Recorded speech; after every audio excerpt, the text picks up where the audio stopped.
নমস্কার, কেমন আছো সবাই? আশা করছি সকলেই ভালো আছো। অপুর সংসারে নতুন একটি ভিডিওতে সবাইকে স্বাগত জানাই। বৃহস্পতিবার, এখন বাজে সকাল 6:30। 6:30টার সময় আমি ছাদে এলাম ব্রাশটা হাতে নিয়ে।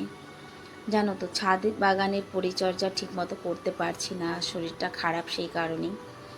তবে তাও চেষ্টা করি সকাল বিকাল একটু ছাদে আসার, কিন্তু প্রত্যেক দিন আমি আসতে পারছি না, এটা ঠিকই। আর ভয়ঙ্কর রোদের তেজ হচ্ছে এখন, যে কারণে কিন্তু ছাদের গাছপালাগুলো অনেকটাই জ্বলে গেছে, মানে রোদের তাপে অনেকটাই জ্বলে গেছে। দুপুরবেলা তো আর ছাদে আসা হয় না, আর ছাদে এলেই বা কি, জলটা না হয় গোড়ায় দেওয়া হবে, উপর থেকে তো গাছপালাগুলো সব পড়ে যাচ্ছে।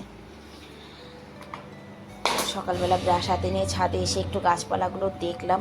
গাছে একটা কুমড়ো আছে, এটাকে বারবার এসে দেখি যে আছে তো, মানে যখনই আমি ছাদে আসি এসে এটাকে একটু দেখে যাই যে আছে তো।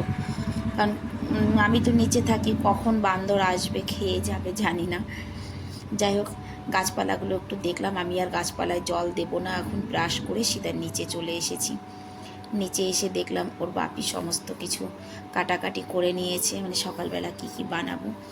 আর যেহেতু গরমটাও শুরু হয়েছে, তো ওর বাপি বললো যে সকালবেলা একবারে রান্নাটা সেরে তারপরে অন্যান্য কাজ করবে। রান্নার কাজটাই কঠিন কাজ আর গরমের মধ্যে। আর এদিকে আমি গতকাল না বলেছিলাম পাট শাক আর চিংড়ি মাছ খাবো, কারণ মুখে কিছুই ভালো লাগছে না, কি খেতে ইচ্ছা করছে নিজেও বুঝতে পারছি না। তো নিয়ে এসেছিল পাট শাক আর চিংড়ি মাছ। পাট শাকটা আগেই কেটে দিয়েছে, তারপরে চিংড়ি মাছটাও বাপি কেটে দিয়ে, মানে বেছে সুন্দর করে ধুয়ে দিয়েছে। আর এদিকে কাল রাতে ভাত করেছিলাম ছেলেদের জন্য, তোমরা তো সেটা দেখেছোই আর আগের ভিডিওতে। কিন্তু আমার বড় ছেলে ভাত খায়নি, সেই ভাতটা ছিল। জিজ্ঞাসা করলাম, বললাম মাম্মি সকালবেলা ওটাকে ফ্রাই করে দেবে। তো ছেলেদের জন্য রাইসটা ফ্রাই করে দিয়েছি। আর ওই ফ্রাই করার আগেই যে আলু আর পেঁয়াজ ডিমটা ভেজেছিলাম, সেখান থেকেই এক বাটি ওর বাপির জন্য তুলে রেখেছি, যে ওনার হয়ে যাবে এটাতেই ব্রেকফাস্ট, রুটি করে দেব। আর এদিকে কড়াই গরম রয়েছে, তো সঙ্গে সঙ্গে আমি রান্নাটাও বসিয়ে দিচ্ছি। এই দিকটা রান্না হতে থাকবে আর ধীরে ধীরে আমি ঘরের কাজগুলো সেরে নেব। সকালবেলা এত ছড়ানো ছিটানো থাকে, বুঝেই উঠতে পারি না কোথার থেকে শুরু করি। আর তার মধ্যে যদি শরীর খারাপ থাকে তখন যেন আরও মানে হোপলেস হয়ে পড়তে হয় যে এবারে আমি কি করব, কোথার থেকে করব।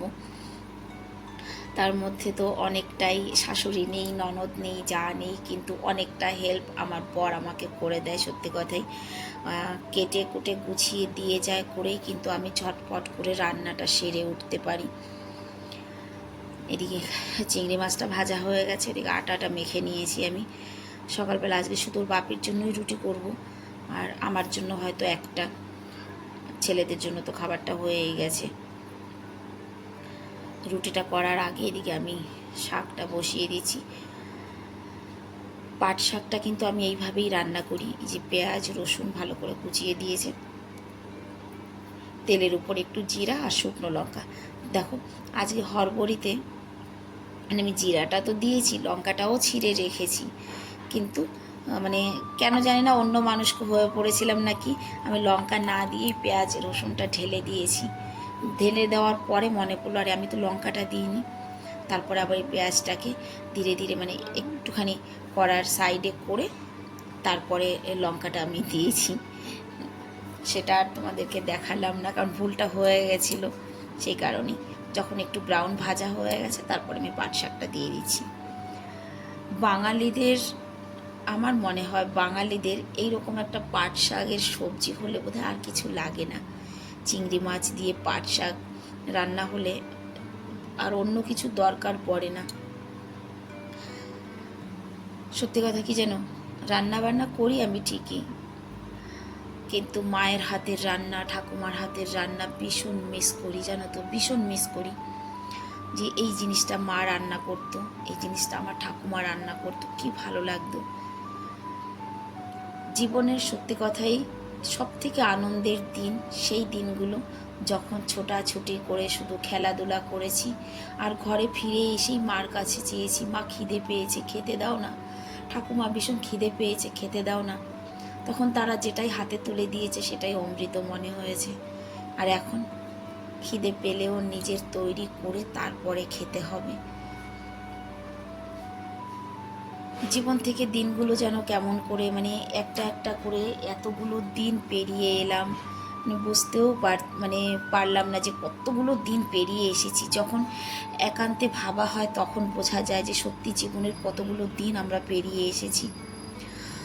আর এই দিকটায় দেখো আমি বসিয়েছি গাঠি সিদ্ধ, যেগুলো বাপের বাড়ির থেকে বড় ভাইয়ের বউ পাঠিয়েছিল, তার মধ্যেই ডিমটা সিদ্ধ দিয়ে দিয়েছি আজকে আমি, কারণ আবার আলাদা করে কি সিদ্ধ দেবো। গাঠিটাও প্রায় সিদ্ধ হয়ে গেছে, আমার ছোট ছেলেও রেডি হয়ে গেছে, ওর বাপিও রেডি হয়ে গেছে।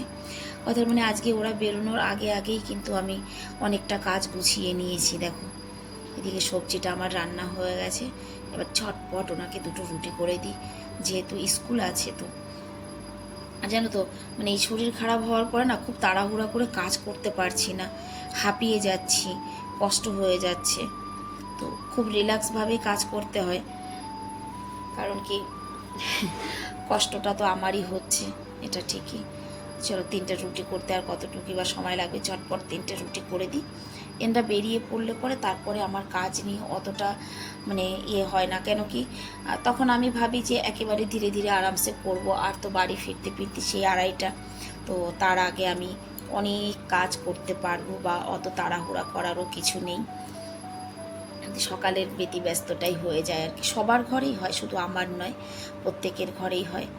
আমি রুটিটা এইভাবে গ্যাসেই মানে ফুলাই, কিন্তু আমার ছোট ছেলে এটা একদম পছন্দ করে না, খুব রেগে যায়, মা গ্যাসে এইভাবে রুটি করবে না।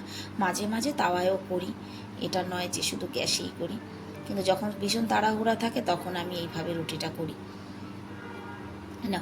ওর বাপির টিফিন প্যাক হয়ে গেছে, ছেলেরটাও হয়ে গেছে, এবার ওরা চলে গেছে। এখন আমি গাঠিগুলো ভালো করে ছুলে তারপরে, জানো তো আর এর মধ্যে আর একটা ভুল হয়েছে, সেটা হচ্ছে আমি যে কয়টা গাঠি সিদ্ধ করেছিলাম দেখলাম যে তার মধ্যে মানে অনেকটাই খারাপ হয়ে গেছে, যতটুকু হয়েছিল তাতে হবে না। আমি আবার দ্বিতীয়বার গাঠি সিদ্ধ করেছি, তারপরে এই যে এখন কিন্তু ঘড়ির কাঁটা অনেকটাই এগিয়ে গেছে, 8:30 পেরিয়ে গেছে।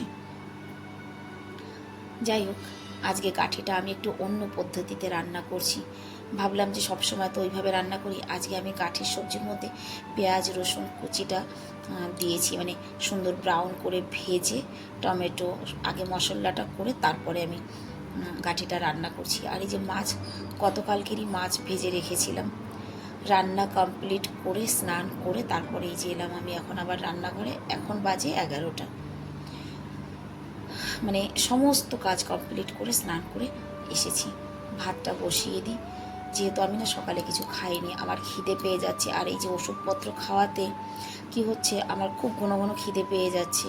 আর খিদে পেলে পরে তখন আর একটু যেন মানে দেরি সহ্য হচ্ছে না যে আমি একটু দেরি করে খাই। তো ভাতটা বসিয়ে দিই, ভাত হয়ে যাবে, তারপরে আমি খেয়ে নিতে পারবো। আর এইদিকে দেখো ভাত হতে হতে চলে এসেছে আমার টাকলু সোনা, কিছু কথা শোনো ওর। বলো বলো। হ্যাঁ ভাত বসিয়ে দিয়ে বসে রয়েছে, ওর টাকলু এসেছে দেখো। হ্যাঁ এটা কি শোনা, কি বলো বলো, একবার শুনিয়ে দাও সবাইকে, বলো কি এটা, কি? অনুকে বলছি আইসক্রিম কিনে নিয়ে আসতে, জলদি বল কি এটা। এনে অনুরে একটা আইসক্রিম কিনে নিয়ে আয় তো, জলদি বল কি এটা, কি এটা? বদমাশি দেখো, আইসক্রিম আইসক্রিম